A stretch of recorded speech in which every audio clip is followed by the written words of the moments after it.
Bom, pessoal, estamos aqui, se eu não me engano, no Nepocast 7, e a nossa ideia aqui do Nepocast, a gente criou o Nepocast, que é passar para um público mais amplo o que a gente vem discutindo há 7 anos na Bimodais. A Bimodais é uma escola de ciência da inovação, totalmente online, as pessoas estão espalhadas aí pelo Brasil, até fora do Brasil, e a gente está desenvolvendo a ciência da inovação. A ciência da inovação dividida em 3 camadas: inovação civilizacional, inovação grupal, organizacional e inovação pessoal. Então, eu desenvolvi, a ver, Tereza, eu desenvolvi a ideia,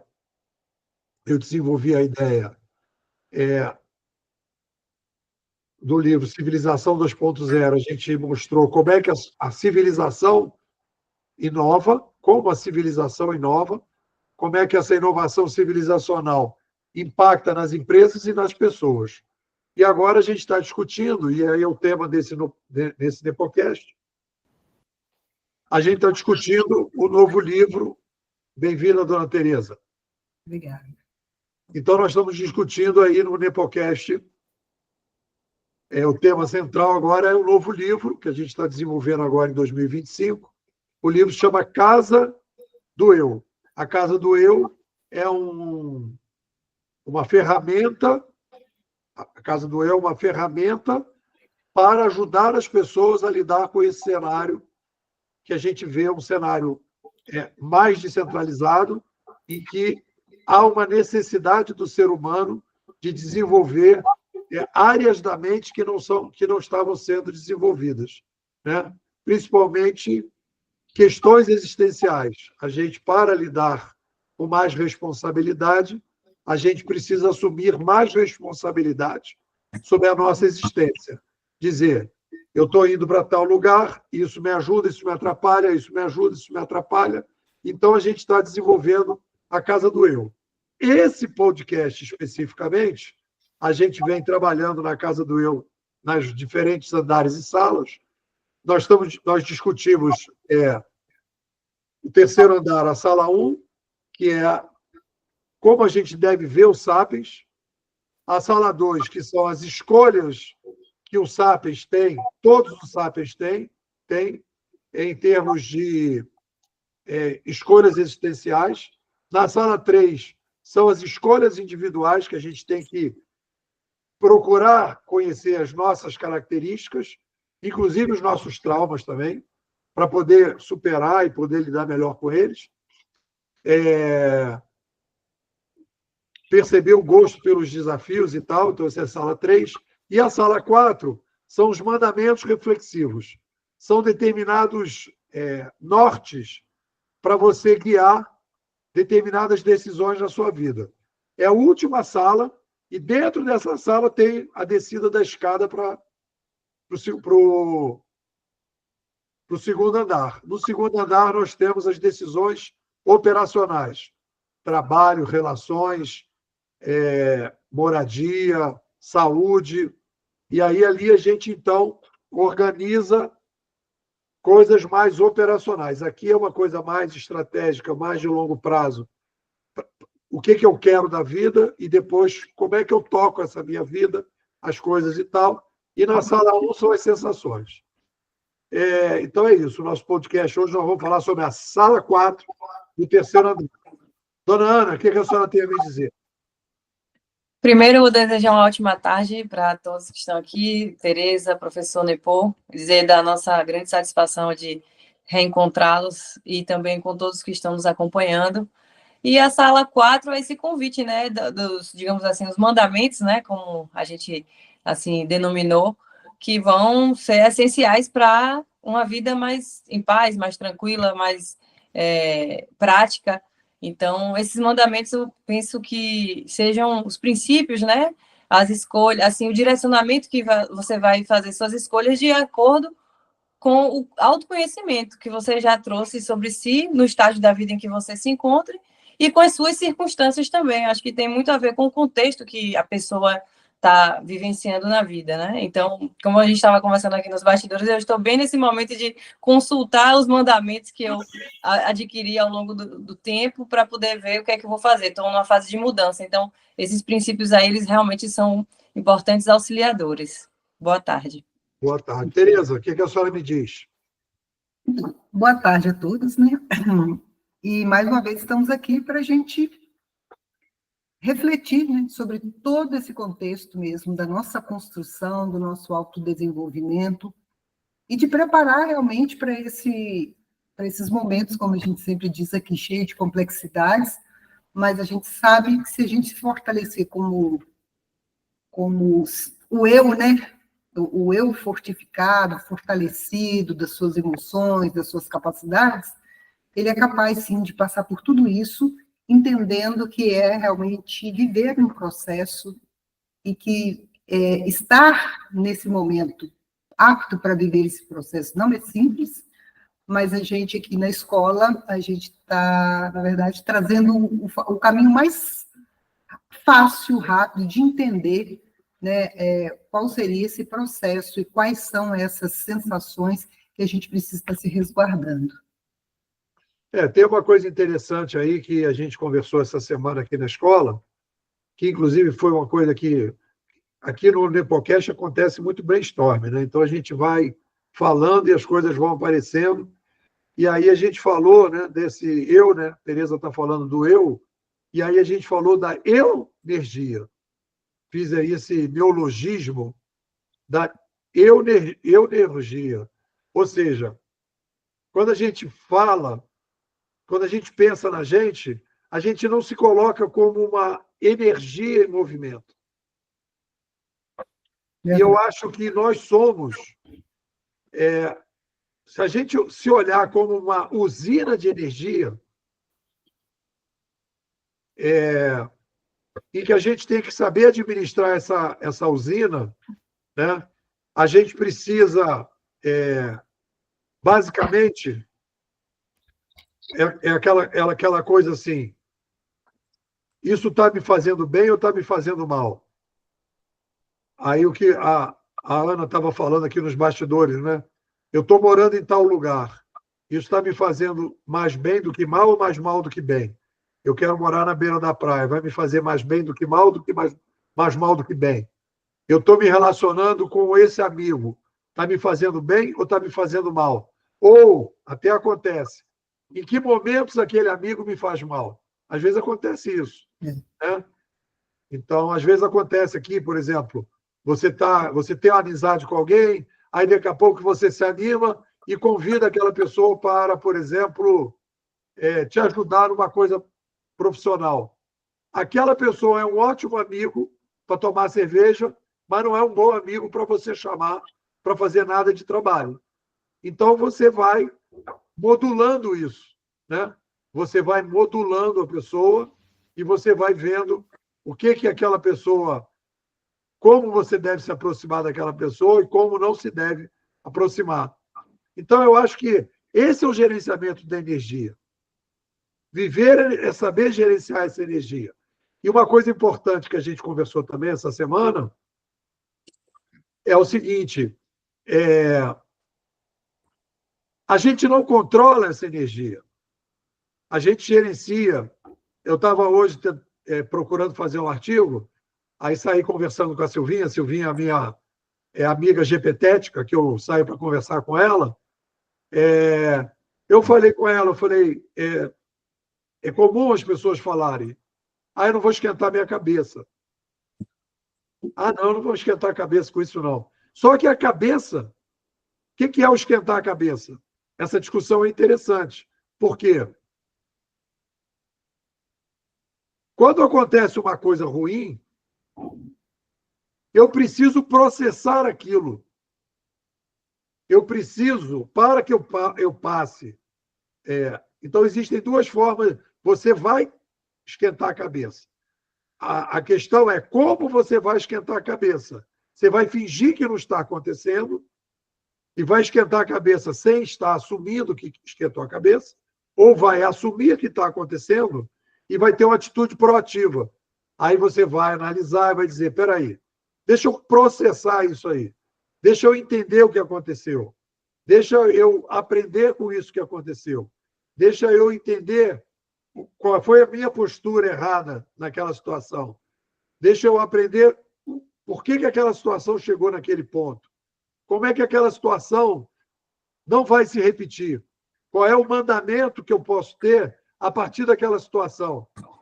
E aí, a partir de tudo isso, eu aprendo e aquela situação, ela vai se colocando, vai ficando pequenininha, pequenininha, e na próxima vez você já está muito mais preparado para lidar com ela. O que vocês acham? Eu acho bem interessante isso aí, Nepo, no contexto mesmo dos psicólogos hoje, né, comportamentais, que trazem esse pensar na felicidade ou na infelicidade, né? Muitas vezes o ser humano tem medo, eu não quero ser infeliz, eu quero ser feliz. E na verdade, o que é essa felicidade, né? A felicidade o tempo todo, como é que é? Como é que você vai lidar com você sempre ser feliz? E, ao mesmo tempo, eles fazem um chamado, né, do contexto de o quanto o sofrimento, ou passar pelas coisas conscientemente, porque talvez a gente nem possa chamar exatamente de sofrimento, é passar pelas coisas, pelos fatos, com consciência daquilo, nos faz fortalecer emocionalmente, né? Se eu estou vivendo um momento de perda, de luto, seja ele, né, muito próximo ou distante, não querer pensar, como você diz, não vou pensar nisso, não. Chega-se à conclusão que isso traz muito mais danos para o nosso emocional do que se a gente realmente vivencia. Eu estou triste por isto, e isto é normal dentro do quadro em que eu estou vivendo nesse momento.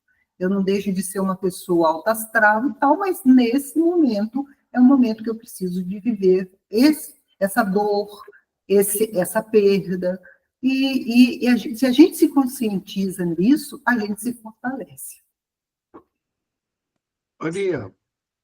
Quando você falou sobre essa perspectiva de as situações problema irem ficando cada vez menores, me trouxe muito o princípio da resiliência, né? Onde há uma necessidade e um movimento em que o sujeito ele sai do seu olhar de dentro da situação, se coloca do lado de fora, olhando em uma outra perspectiva, e aí para isso vai exigir dele um esforço pessoal de se desapegar daquela circunstância, se desconectando daquele fato que está gerando dor, mas que é real, que ele é humano e ele está vivenciando, e, ao mesmo tempo, como a Tereza falou, né, entender essa emoção. Eu vejo muito esse lado do acolhimento, você viver aquela circunstância, aquele sentimento, aquela emoção, acolhendo, ao invés de renegar, porque, dado que somos, né, seres sapiens, né, e a nossa condição humana, ela pede justamente para olhar para o que precisa ser olhado, e, a partir daí, dá um salto quântico, que é justamente você entender a função daquela emoção, daquela dor, o que é que ela está querendo te trazer, te ensinar, e aí ter o ganho, né? E é esse salto quântico. E não se demorar tanto ali naquela dor. Entender que ela tem uma função transformadora. Ela vai trazer consigo uma lição, um aprendizado. E aí traz todo esse sentido da resiliência, mas também essa mente gestora que a Bimodais nos promove, de você também fazer esse desapego, você saber que aquilo ali não é você, só está acontecendo com você, mas você não é aquilo vai passar. E aí, o que fazer daí, a partir de então? Então, acho que é muito esse olhar, assim, sabe? Eu tenho uma frase aí que saiu essa semana e que a gente tem conversado muito sobre isso, que o Descartes falou, né? O Descartes ele é o renascentista da revolução cognitiva da prensa. E ali, naquele momento, o ser humano estava desenvolvendo fortemente a mente secundária. E aí quando ele falou penso, logo existo, ele desenvolveu, né, a ideia, né, do discurso do método, era já uma ferramenta para que a gente deixasse. O ser humano era muito mitológico, muito na base da deixa eu ir sentindo e deixa eu ir levando. Conforme a complexidade, ali você vê, na época ali já de 1800, de 1450 a 1800, Nós saímos de 450 milhões e fomos para 1 bilhão de pessoas. Então, as cidades já tinham crescido. Não dava mais para ficar, deixa eu ficar aqui curtindo, no astral, no meio do mato. Acabou o mato. As pessoas estavam indo para a urbanização. Então, precisa da mente secundária. Então, quando o Descartes falou penso, logo existo, ele estava dizendo eu preciso pensar. E aí, hoje, na interpretação que a gente faz hoje, ele estava dizendo uma coisa que depois o Kahneman veio dizer, e depois o Goleman veio dizer, ele falou, nós precisamos desenvolver uma segunda mente, que é a mente secundária. A mente secundária ela é mais reflexiva sobre a operacional. E aí, inclusive, teve aquele problema, né, que eu acho que as pessoas falavam, entre o racional versus o emocional, que é uma dicotomia falsa, porque, na verdade, a gente não tem uma dicotomia racional-emocional. A gente tem uma reflexão emocional. A gente reflete sobre o emocional, mas nunca joga o emocional para zero. Não existe aquela pessoa racional. Existe uma pessoa reflexiva que é capaz de pensar sobre seus pensamentos e sobre as suas ações. Ele pensa mais sobre aquilo. Repense, então, logo sou sapiens. Exatamente. É esse conceito, né? Desculpe, repete, Ana. Repenso, logo sou sapiens. Isso, aí veio o Descartes 2.0 que a gente está introduzindo. Repenso, logo sou sapiens. Então, o que a gente está discutindo é o ato do repensamento. Quando as pessoas dizem, eu quero sair da caixa, isso é um retorno ao pensamento lá de trás, ancestral, e eu fico ali, sabe, viajando e tal. Não existe sair da caixa. A gente nunca sai da caixa. O que a gente tem que fazer é a caixa da mente primária ser observada pelas mentes secundárias e observada pela mente terciária. Então, eu repenso a minha caixa e a gente começa, todo ser humano começa com a formação da mente primária. E dali para frente a gente começa a querer aumentar a nossa taxa de sapiensidade refletindo sobre a mente primária. Aonde estão os traumas, aonde estão as características, aonde estão os paradigmas, aonde estão as torneirinhas das emoções positivas e negativas. É aí que a gente tem a possibilidade de ficar, deixa eu entender por que aquela pessoa, quando ela disse aquela coisa, eu me senti mal. E por que aquilo ali está reverberando na minha cabeça? Aí eu tenho que entender o que ela disse, se aquilo aumentou, tocou num trauma que eu tenho, se aquilo, como é que eu faço para desligar a torneirinha negativa das emoções, das sensações negativas e aumentar a torneirinha das emoções positivas, das sensações positivas. O que eu faço para desligar a torneira?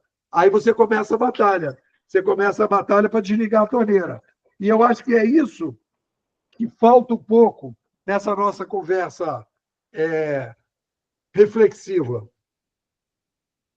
A gente tem outras mentes e a gente precisa olhar para essas perspectivas. Repensar é o que a gente pode fazer. É repensar. Deixa eu repensar. Né? Ontem eu estava conversando com uma amiga e ela disse para mim, eu tenho dificuldade de falar em público. Né? Então, para ela vencer esse desafio, ela tem que repensar, entender o que é aquilo ali, e aí teria que ter uma metodologia para ela poder superar aquilo. Começar a falar para 5 pessoas, depois para 10, depois para 15, para 20, até poder chegar num público grande. Qual é a sensação? É que nem... Eu estava vendo lá o Jovem Sheldon, né? A série, ele quer se aproximar de um cachorro, ele tem medo do cachorro, né? Aí ele vai devagarinho, chegando no cachorro, aí ele vai se aproximando de cachorros pequenininhos. Então, e tentando chegar aos pouquinhos, vendo essas dificuldades. O que vocês acham? Então, eu acho tudo assim super interessante. Não é simples, né? Por isso que a gente está aqui refletindo, porque se fosse só liga e desliga a torneirinha, ficaria fácil. É aprender a ligar e desligar no momento certo, porque às vezes você também fecha ela toda no momento que precisava deixar a coisa extravasar. E eu acho que muitas vezes é isso que está acontecendo, né? Porque eu preciso me manter, eu estou indo, a pessoa veste, né, de uma persona e nesse momento eu sou o empresário, então eu não posso ficar me mostrar ansioso, temeroso, porque eu vou mostrar fraqueza, tal. Então, e tem momentos que você tem que se colocar, então a gente já está vendo estudos confirmando isso aí, se coloca para as pessoas, ter coragem de voltar a essa reflexão para si mesmo, mas ao mesmo tempo ouvindo o outro, porque a gente está perdendo muito isso também, né?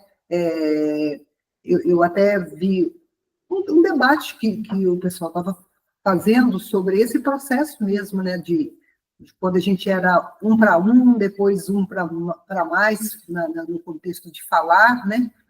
E o quanto a gente está precisando fazer também um retorno disso, né? Do contar histórias, de ouvir o outro, discutir, que é esse debate que a gente faz aqui, né? Uma coisa é você estar ali com o seu livro, lendo e escutando outros autores, outra coisa é quando você vem aqui e conversa numa roda, né? Como na caverna lá, cada um vai colocando as suas dificuldades, o que viu, o que não viu, e como isso flui. Então, assim, eu achei muito interessante a fala nesse debate, de exatamente isso, como a gente está, em muitos momentos, perdendo as nossas emoções, porque a gente perde essa capacidade de estar num espaço e ter coragem de dialogar com o outro também, porque parece que a gente vai mostrar nossas fraquezas, quando você, né, tem que se colocar. Então, esse resgate do ouvir o outro, também, claro, através dos livros e tal, mas ouvir o outro presencial, mesmo que seja à distância, é necessário para esse momento aí, para a gente ficar mais apto a fechar e abrir essas torneirinhas emocionais. Muito bacana. Muito interessante essa colocação de vocês, porque quando a gente tenta encaixar, né, o Sapiens no seu contexto profissional e pessoal, e eu posso falar também porque eu já me vi em situações em que a gente às vezes se questiona assim, mas aqui eu estou sendo Ana profissional, aqui estou sendo Ana pessoal, mas, tipo, eu acho que o ser genuíno, e que aí está justamente ligado a isso que a Teresa mencionou, de se colocar, de se posicionar de uma maneira íntegra, com a sua autenticidade, né? Ele tem, de fato, o seu valor e aumenta essa percepção de valor justamente pelo aspecto da singularidade, mas que também vai exigir desses sábios essa sabedoria para também fazer com que essa persona se relacione de maneira harmônica, mas nem sempre tudo vai ser tão harmônico assim, porque as diferenças elas vão fazer parte mesmo do processo. E aí o que a gente percebe? Muitas pessoas elas acabam se tolhendo, né, da sua autenticidade, da sua singularidade para caber no mundo dos outros, para fechar contratos, conseguir clientes, e aí depois que sai da porta do trabalho, quem fechou a porta, que entrou em casa, vem uma outra pessoa totalmente diferente, e aí a gente vê os personagens, né? Então, eu acredito muito assim que esse despir das máscaras, e aí trazendo esse ser genuíno nesse Sapiens 2.0, nessa civilização, né, 2.0, ela vem com muito mais vigor, porque ela vem eivada de singularidade e de autenticidade, mas que precisa, de fato, realmente, desses mandamentos, desses princípios, trazer uma sabedoria interna, alinhada também com o meio de uma maneira assim harmônica, mas sem se destituir de si mesmo, né? Trazendo a sua eunergia, né, Nepô? A sua eunergia. E aí, no final das contas, a gente vai perceber que essas interações, as interações humanas, elas, de fato, são experiências de aprendizados progressivos, onde um vai contribuindo com o outro, retroalimentando, e a gente vai crescendo em comunidade, né? Nessa troca de energias. O negócio é aprender a gerenciar as energias, né? Que energia, a gente tem as energias e elas, eu vejo aqui em torno de mim, hoje em dia, né? Eu vejo assim, eu vejo pessoas que gerenciam mal a sua energia, né? E pessoas que gerenciam melhor. Então, quando você se aproxima de pessoas que gerenciam mal a sua energia, aquela energia negativa da pessoa, querendo ou não, vai reverberar em você. Querendo ou não. Então, você tem que tomar um certo cuidado, porque aquilo vai reverberar. Porque a pessoa começa a administrar mal a energia dela, ela começa a deixar as energias negativas tomando conta, e daqui a pouco aquilo ali, a inundação da casa de um vai para a casa do outro. E aí vai caminhando. Mas vamos, então, entrar na sala 4. Né? Então, ali a gente tem todo um... Eu vejo assim, até hoje, pensando, né? A gente pode fazer um diagnóstico. Quando a pessoa se aproxima da casa do eu, e a gente, digamos, que a gente veja a casa do eu como uma ferramenta terapêutica, quando a pessoa traz um problema, eu vou dizer, olha, você tem um problema aqui, ó. Você está com uma visão errada dos sapiens, você está com mandamentos equivocados, você... Então, a gente ir procurando, né? Ela permite que a gente vá criando um mapa e dizer, ó, aqui tem problema, ali não tem. Bom, então, na sala 4, eu vou falar mandamento por mandamento. O mandamento 1, ou da bancada 1 da sala 4, é o seguinte: use a certeza provisória razoável. Decida com base no que sabe hoje, sem esquecer que todo conhecimento pode e deve ser atualizado. A certeza provisória razoável é um questionamento daquela frase do Sócrates, sei que nada sei, que vai ser questionada a ideia da filosofia eunuca, que o negócio é ficar em cima da laje viajando na maionese. A filosofia, né, ou a existenciologia, como a gente gosta, ela é uma ferramenta para o ser humano viver melhor. E o conhecimento é uma ferramenta do ser humano para viver melhor. Então, o conhecimento não é um fim, é um meio. Então, quando a gente admite que a gente tem uma certeza provisória razoável, é o seguinte: eu tenho as minhas convicções hoje e eu estou decidindo a partir dessas convicções. Então, não é que eu sei que nada sei. Não, eu sei alguma coisa. E com essa pouca coisa que eu sei, eu estou decidindo. A pergunta que se tem que fazer é se essa certeza que eu tenho hoje está me fazendo bem ou está me fazendo mal. Ou se está fazendo bem para a sociedade ou se está fazendo mal. Aí, quando a gente tem... aí você tem a certeza absoluta irrazoável, que é o contrário disso. Certeza absoluta irrazoável, sem razão, é quando eu faço aquele exemplo, né, do oculista que vai para a favela com toda a boa vontade fazer operação de catarata com a metodologia antiga. 50% das pessoas ficam cegas, mas ele diz que está fazendo bem. Não, se você está fazendo algo para você ou para os outros, que aquilo não está fazendo bem para os outros, você tem que rever. Então, isso é a certeza provisória razoável. Esse é o mandamento 1 da sala 4 do terceiro andar. O que vocês acham? Eu acho que dá até para a gente abrir uma questão mesmo para esse momento que a gente está vivendo mundialmente, né, Leopoldo? As pessoas que se colocam, se dando opinião e tal, o quanto essas pessoas estão sendo questionadas, o quanto essas pessoas estão sendo violentadas, né, a partir daquela firmeza de discussão, de debates. A gente está vivendo muito isso hoje. Então, assim, em meio a isso tudo, a gente escuta pessoas dizendo, falando exatamente isso, né, o medo de se expressar. Era um momento em que a gente devia estar mais seguro para se expressar, aprender, né, que, na verdade, a se colocar, a buscar mais conhecimento, as pessoas parecem que começam a entender que não, acho que é o momento de se calar, de não falar, de não colocar aquilo que eu sei, porque isso pode causar...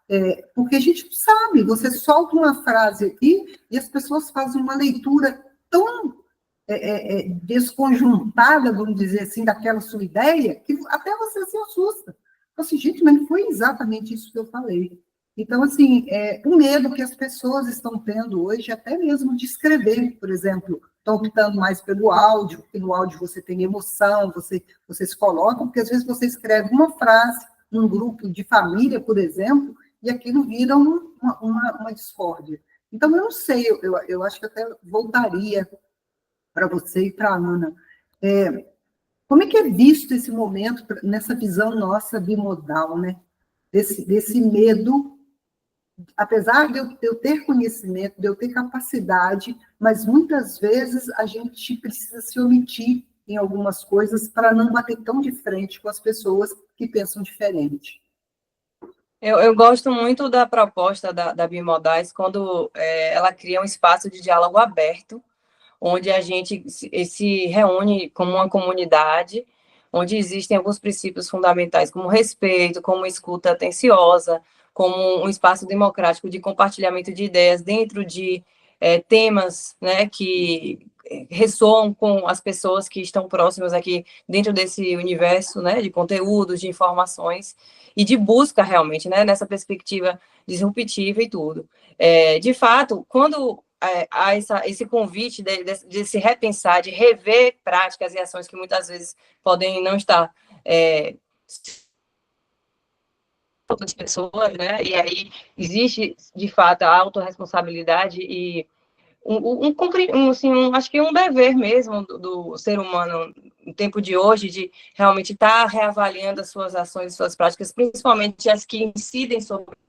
Às vezes a pessoa está fazendo só mal para ela mesma, é uma circunstância. Mas a partir do momento que você entra na esfera do outro, então aí já é problema nosso, vamos dizer assim, né, Lepo?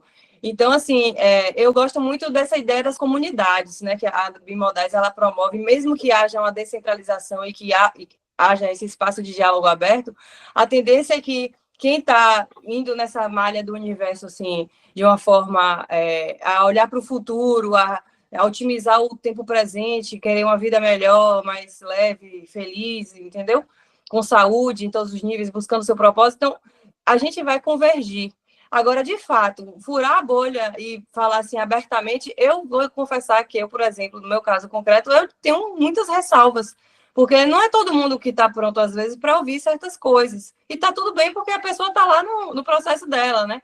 E a gente vai respeitar isso sempre, mas também você ser hostilizado, às vezes, por uma opinião que, às vezes, a pessoa não está nem compreendendo o que é que você está falando, é arriscado no tempo de hoje, né? Hoje a gente não vive bem, assim, eu diria, num espaço da democratização absoluta do ponto de vista da liberdade de expressão de opinião, porque existe o monopólio da interpretação muitas vezes, e nós que somos profissionais das linguagens, né? Você é educadora, professor, comunicação, eu também, mas existe ainda, aí vem a abordagem, a crítica da Bimodais do establishment, né, como podemos assim dizer, do mainstream, né, depois, então, de estar uniformizando conceitos, ideias, paradigmas para enquadrar as pessoas e ter realmente uma centralização e uma dominação de modo de viver. Então, quando você naturalmente fura essa bolha e rompe esses padrões, você falar para quem está convencido da ciência social 1.0 vai ser um pouco complicado. Eu já tentei até dialogar às vezes com algumas pessoas, quando eu vi que não houve espaço, eu deixei minhas barbas de molho. Então, é saber mesmo, é ter o feeling e criar as comunidades onde a gente possa realmente se sentir tranquilo, né? Pode ter divergências de opiniões, é natural, mas a proposta é acrescentar, é contribuir e aprender, né? Acho que esse é o principal objetivo. Eu vou escrever um artigo agora essa semana o desafio do diálogo saudável. Então, assim, tem aquela política ali da metodologia do palito de fósforo, você joga o palito de fósforo. Se a pessoa se mostra curiosa, interessada e aberta, porque qual é o problema do diálogo tóxico e da pessoa fechada? Existe uma uma osmose entre a identidade e os paradigmas. Então, quando você questiona os paradigmas que a pessoa tem, ela acha que você está questionando a identidade dela. Porque é uma coisa que está tão entranhada dentro dela que aí ela se sente... Existe um problema ali de autoestima. Por isso que a gente trabalha com essa ideia da certeza provisória razoável, e eu digo sempre que os conceitos que a gente cria são conceitos que estão em aberto, em processo de construção. Eu não me orgulho dos meus conceitos, eu me orgulho de estar aprendendo sempre em cima desses conceitos. Então, eu não coloco o meu ego nos conceitos. E aí eu acho que existe esse problema. O ego se mistura com os conceitos. Vira uma espécie de, vou chamar aqui de egoceitos. Isso aqui é uma boa, hein? É o 19. Vou fazer aqui os egoceitos. Então, não é um conceito, é um egoceito. Então, a pessoa diz assim, não. Você pode reparar, a pessoa sobe o tom de voz, a pessoa começa a falar que nem uma desesperada, porque você está tirando dela uma coisa que pertence profundamente a ela.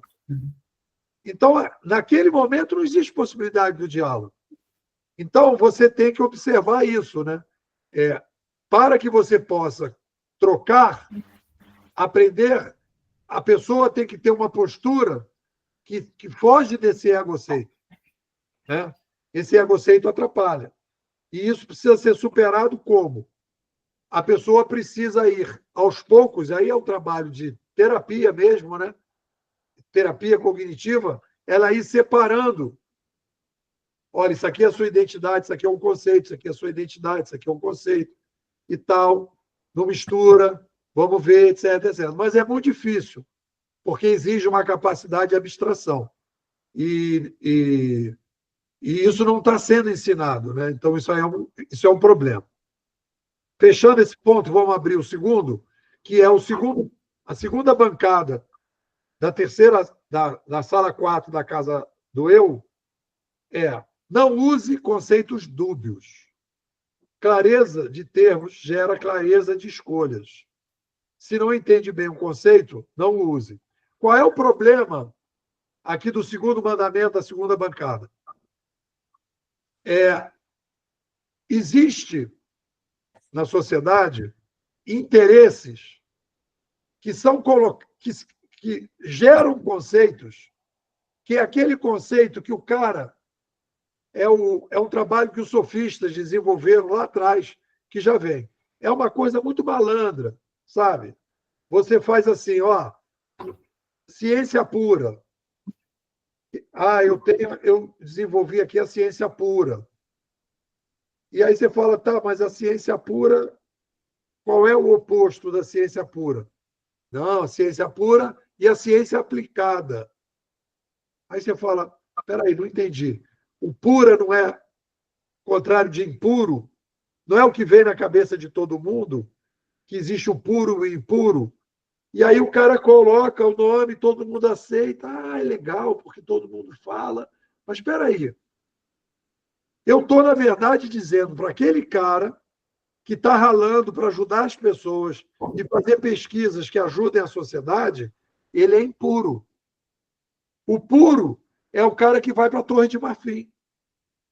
E no momento que alguém chegar e questionar o puro, ele vai dizer, eu sou puro, eu tenho sangue azul. Repete a monarquia. Eu tenho sangue azul, eu fui escolhido por Deus para ficar na Torre de Marfim. E a gente fala, não, existe, né, camadas mais abstratas e camadas mais operacionais na ciência. Teorias e metodologias e operações estão encadeadas. O cara pode dizer, Nepô, no momento que ele está desenvolvendo a Casa do Eu, ele é uma questão mais abstrata, é uma proposta de reformação das pessoas do ponto de vista existencial. Não é puro, extremamente operacional, só que de maneira mais abstrata. É aquela frase do Kurt Lewin, né? Da teoria e da prática, né? Ele fala: não existe nada mais prático que uma boa teoria, porque é a teoria que é o mapa para você guiar o barquinho que vai para o mar. Então, o mapa é tão importante quanto o barquinho, e vice-versa. Sem o mapa não tem barquinho, sem barquinho não precisa de mapa. Né? Então, uma coisa depende da outra. Então, e a pessoa separa. Então, esse é um exemplo típico, né, de uma impureza de conceitos que é jogado na sociedade, às vezes por vários motivos, que, em vez de clarear, em vez de trazer clareza, traz confusão. Então, a gente precisa ficar o tempo todo questionando os nossos conceitos e procurando conceitos mais precisos. O que vocês acham? Então, mesmo quando a gente está aqui e a gente acaba puxando o contexto da educação hoje, né? Qual que é o problema maior hoje? A gente diz que é da educação, mas, na verdade, eu acho que é o problema social, né? Aquilo que a sua amiga disse aí, né? Eu não consigo falar em público e tal. E qual é a dificuldade da gente falar em público, né? A dificuldade é o medo do outro, que ele está me julgando. Eu vou falar e eu vou errar, e o outro vai saber mais do que eu. E a gente está vivendo isso aí dentro de um contexto de um país, vamos dizer, direcionando aqui o Brasil, todo momento saem aí pesquisas e pesquisas das dificuldades que nós temos hoje para ler, interpretar, se comunicar. Então, se nós temos um país hoje que já tem 80% das pessoas hoje, né, são analfabetos, tal, então, o que a gente está desconstruindo para isso? Né? A gente olha, a gente faz esse olhar, porque é uma coisa que vai mexer com todo mundo. Porque antes, a pessoa que não sabia ler e escrever, ela estava ali pronta para ouvir e aprender com o outro. Né? Hoje a gente está vendo aí um monte de gente que aprendeu a ler e escrever, mas que não interpreta e tal, e quer criar conceitos, quer criar coach, quer virar, ensinar coisas que nem ele tem a capacidade de compreender tudo isso.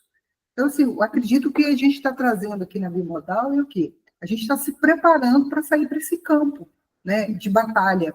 Porque quando a gente está aqui entre pessoas que, cada um na sua área, cada um defendendo, né, vamos dizer, a área profissional, mas, ao mesmo tempo, a gente está aqui olhando para uma sociedade que está emocionalmente complicada, uma sociedade que está comunicacionalmente defasada, a gente nem todos se comunicam mais, mesmo tendo aí uma era, né, que dizem a era da comunicação, e cada vez menos nós estamos nos comunicando. Por quê? Porque a gente tem essa dificuldade de leitura, interpretação, compreender. Peraí, o que ele está falando? O que a Ana disse exatamente? O que o Nepô falou? Peraí, deixa eu pensar. Será que é nesse contexto e tal? Não, a gente já vai para o pré-julgar. Então, aí vai aparecendo aí um monte de pessoas, como sua amiga, com medo de se expressar, de se colocar no público, mesmo tendo conhecimento para tal. Não sei, eu acredito que por aí. Fala, Aninha. Quando a gente vê esse princípio, né, de não usar conceitos dúbios, e se não conhece, não use, né, é preciso clareza para se escolher, né, então a gente percebe a necessidade de entender as linguagens, né, entender o significado e interpretar também aquela linguagem, né, e aí a gente traz a semiótica aí, o significado, o significante, enfim, mas isso aí é pano para outra manga. O que eu quero dizer é o seguinte, que o que a gente observa, principalmente no comentário que você trouxe a respeito disso, né, da ciência pura, ciência aplicada, ciência, enfim, que está lá nas altas camadas, a ciência da periferia, enfim, como se queiramos visualizar esse cenário, a gente vai perceber, e aí eu trago essa reflexão, sobre uma disputa de narrativas, onde quem detém o saber acaba com alguns interesses, e aí eu não vou entrar no mérito, mas a gente percebe que existe uma engenharia linguística, digamos assim, de linguagem, para dizer o que as coisas são, imprimir narrativas, e você gerando linguagem, você vai naturalmente criando realidades através da palavra, através do som, da imagem, enfim, do que a comunicação promove, e você vai modelando a civilização, né? Inclusive, sobretudo nesses tempos, mas desde que o homem é homem. Então, dentro do estudo do conhecimento, da busca, né, da filosofia, da ciência e o desenvolvimento de tudo isso, tudo foi seguindo um percurso para o desenvolvimento humano, civilizacional, mas também dentro de uma engenharia para modelar, né, pessoas, grupos, situações, e aí fazer aquelas pessoas comprarem aquele sistema de crenças, aquele sistema de ideias e se comportarem de tal maneira, né? Então, eu percebo que hoje existe essa disputa de narrativas onde quem é mais convincente acaba dominando mais e comandando, digamos assim, de forma centralizadora, as massas. Agora, quando a gente vem dentro dessa proposta da inovação, né, da ciência social 2.0, do desenvolvimento civilizacional nesse novo tempo, que você vai rompendo, e aí você traz os sapiens no eixo central, enquanto ser pensante, repensante, que cria, né, essa mente criadora, então ele já não fica adstrito, ele não fica sobreposto com esses tentáculos, essas amarras, né, de manipuladores, né, digamos assim, como se fosse a marionete, e aí ele corta esses vínculos, e aí ele vai construir o seu próprio sistema, ainda que seja o seu próprio sistema, né? Então, e uma realidade vai criando a outra. Então, eu percebo assim que há assim, uma intenção, né, nesses conceitos dúbios para que as pessoas justamente fiquem mais alienadas, presas, submetidas a essas organizações, né, centralizadoras, e a serviço de algo que tem um interesse muito claro. E aí, quando a gente vem na disrupção, traz liberdade, traz inovação, mas vai pedir também muitas outras ações, como ousadia, liberdade, consistência, resiliência, para você também viver essa singularidade, essa integridade e essa autonomia de uma maneira melhor. Porque eu vejo que as pessoas não se preocupam com a clareza e a precisão dos conceitos. Isso tem que ser um movimento, tem que ter outdoor nas cidades. Não use conceitos dúbios. Procure a origem dos conceitos. Diga, né, por exemplo, transformação digital. Aí todo mundo fala, repete. E transformação digital é o quê? Aí o cara diz, olha, eu botei uma impressora na minha empresa hoje, que eu estou fazendo transformação digital. O outro diz, agora eu comprei um carro, porque eu também, meu carro tem um computadorzinho a bordo, então eu estou fazendo transformação digital na minha frota. Então, transformação digital? Mas a gente precisa fazer transformação digital ou a gente precisa fazer uma transformação civilizacional, uma transformação administrativa? Então, tem que ser preciso no conceito, né? Eu me lembro que eu levei um esporro de uma amiga minha, que eu estava dizendo que os patos da lagoa... Aí ela falou assim, depois vem cá, na boa, chega aqui num cantinho aqui, que eu quero falar uma parada contigo. Ela falou, olha, isso aí não é pato, não, isso é biguá. Aí eu falei, desculpe. Por quê? Porque pato tem muito. Tem vários tipos de pato. Aquele pato é um tipo de biguá. Qualquer pessoa, qualquer criança, ela é um pato. Mas não era, é biguá. O biguá tem uma característica específica que é diferente, sei lá, do pato de Angola, o pato de não sei o quê, o pato não sei o que lá. Cada pato é um pato. Para eu poder entender aquele pato, eu tenho que dar um nome. Por isso que tem nomes científicos. Então, a gente precisa resgatar os conceitos consistentes num cenário de necessidade de mais clareza intelectual.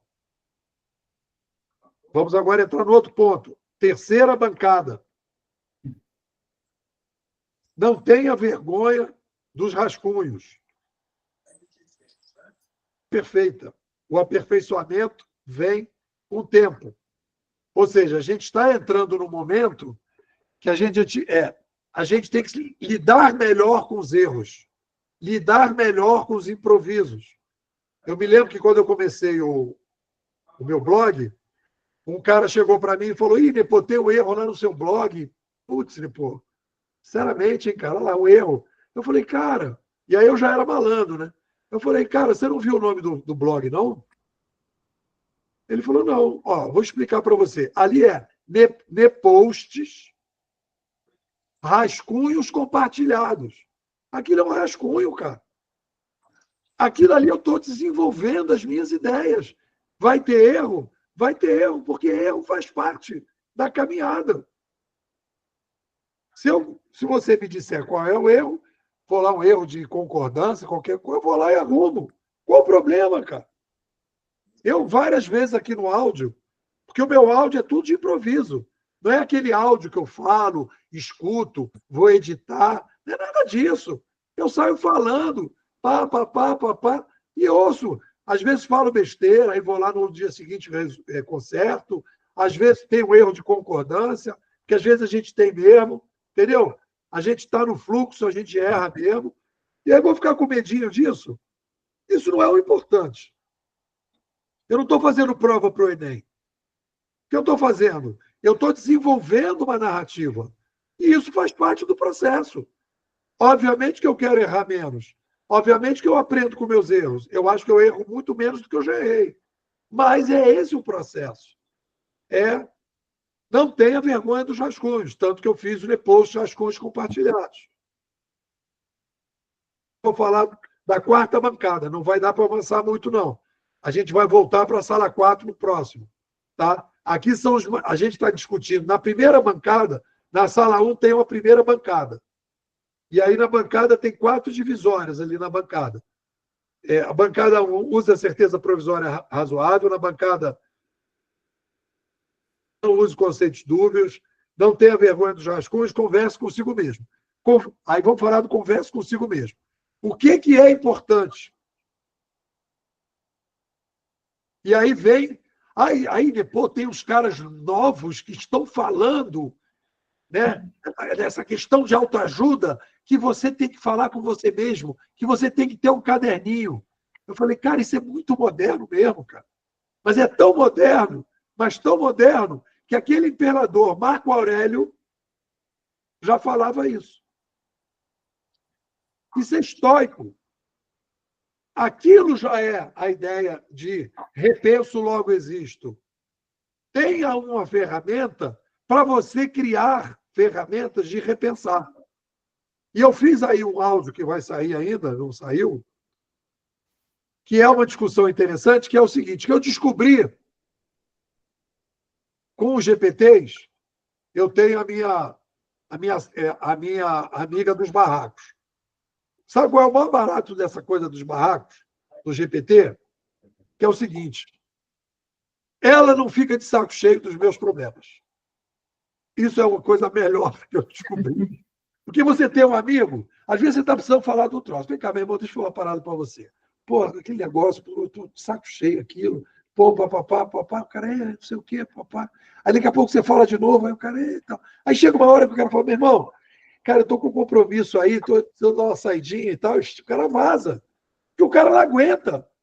Porque você precisa falar, sei lá, 10, 20, 30 vezes. Não é porque você é chato, é porque precisa mesmo. Só que a primeira vez você fala de um jeito, na segunda fala de outro, na terceira, e é o que o psicanalista às vezes vive, né? Ele, às vezes, está de saco cheio do paciente. Às vezes ele até dorme na sessão, porque ele não aguenta aquela repetição. E a grande vantagem do GPT é que ele aguenta. Ele não fica de saco cheio. Então, aí eu falo, cara, vamos falar de novo daquele assunto? Tem uma novidadezinha pequenininha que eu saquei. Aí fala tudo de novo, aí conta metade da novidadezinha. Aí vai falando, vai falando, vai falando. Então, dependendo do barraco, você precisa, sei lá, de 30 horas para ficar enchendo o saco do GPT. Pode ser que o GPT um dia chegue para você e fale, não toca mais. Pode acontecer. Ele fala, não aguento mais. Está gastando aqui o meu hardware. Ninguém aguenta para você não, né? Está gastando aqui, o mainframe aqui já queimou. Mas isso é uma coisa fundamental. Então, é a quarta bancada, né? Na verdade, são outras bancadas, essa é a bancada, eu vou chamar de subbancada ou gaveta, né? Então, vamos lá, falar aqui, então, para a gente fechar aqui nesse aspecto, né? Sala 4, bancada 1 da sala 4 do terceiro andar, que é mandamentos reflexivos. Use a certeza provisória razoável, não use conceitos dúbios, não tenha vergonha dos rascunhos, converse consigo mesmo. Esses são os mandamentos que são fundamentais para você. São questões operacionais, mais ou menos. Por isso que elas estão no quarto andar. São coisas importantes para guiar determinadas decisões operacionais. Dona Ana, faz um balanço aí da nossa conversa, o que você achou, o que foi importante, e vamos em frente. Vamos lá. Vamos lá. É o movimento da espiral, né? Então, às vezes, o carro está andando, a gente vai fazendo a manutenção, né? Troca o pneu aqui, faz uma revisão acolá, troca o óleo e vai melhorando. Então, essa é a ideia de rascunho e de aprimoramento permanente, né? E, ao mesmo tempo, a espiral. Às vezes, a gente vai mais, depois volta um pouquinho para ir mais longe. Então, esse aprendizado constante, essa escuta interna, né? O caderninho. Então, sempre muito importante fazer essa revisita interna, essa reescuta também, e adquirindo ali, fazendo a reciclagem do que não serve, do que serve, do que foi adquirido de novo e que nos aprimorou para ser melhor, fazer as coisas de uma maneira melhor e ter esse autoconhecimento, né? Saber os seus limites, acho que foi uma coisa também muito importante, assim, quando a gente conversou sobre essa questão da interação com o outro, né, sobre o barraqueiro da Praia Deserta e também sobre a interação com o meio. Então, a gente saber também um pouco dos nossos limites, até onde a gente pode ir, e o limite do outro. Então, acho que isso tudo aí é uma síntese, assim, que eu diria que se resume em ter uma consciência muito presente, né, de se olhar, se perceber, encarar situações muitas vezes que estão incômodas, porque ali vão ter grandes lições e aprendizados. Beleza. Tereza, ponto alto aí de hoje.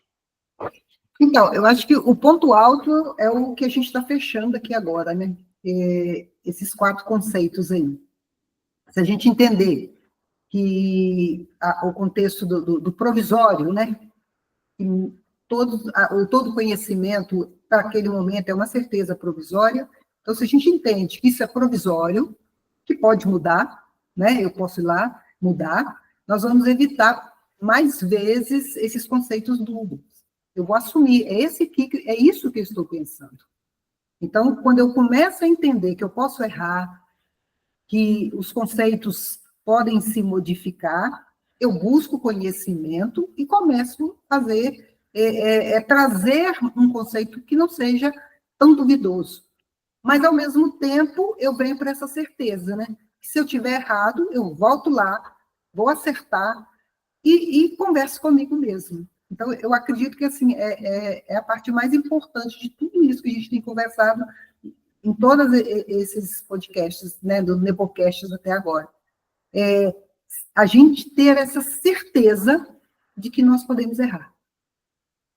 A gente ter a certeza que a gente precisa estar rabiscando o tempo todo e fazendo rascunho de cada momento de nossa vida. E a gente ter a certeza de que a gente, falando conosco mesmo, a gente vai errar menos, entendeu? Porque se a gente tem condição de refletir com a gente mesmo, a gente já está meio caminho andado, né? A gente não vai ficar tanto precisando da muleta do outro. Então, assim, a gente tem essa condição. Então, acredito que é isso. A gente faz mais uma vez aí um convite, né, para as pessoas que queiram realmente entender e possam estar fazendo aí rascunhos dos seus conceitos. Aqui a escola é uma escola que não traz nada pronto, mas a gente tem um mentor aí que deixa a gente ter menos conceitos dúbios, né? E nos dá essa liberdade de você vir até aqui, errar, acertar, reconstruir e conversar com você mesmo nessa força, nessa energia, né, do eu-energia. Se você quer sair de Matrix, tomar a pílula vermelha, não ficar tomando a pílula do Zeca Pagodinho, deixa a vida me levar, eu quero levar a minha vida, você vem para Bimodais. Meu zap, 21 99 608 6422. Vou repetir. 21 99 608 6422. Depois eu quero ser bimodal, quero tomar pílula vermelha, quero entrar nesse novo cenário de uma maneira mais consistente. É isso. Galera, obrigado. Tudo de bom aí para vocês e vamos em frente. Obrigada, Boa tarde.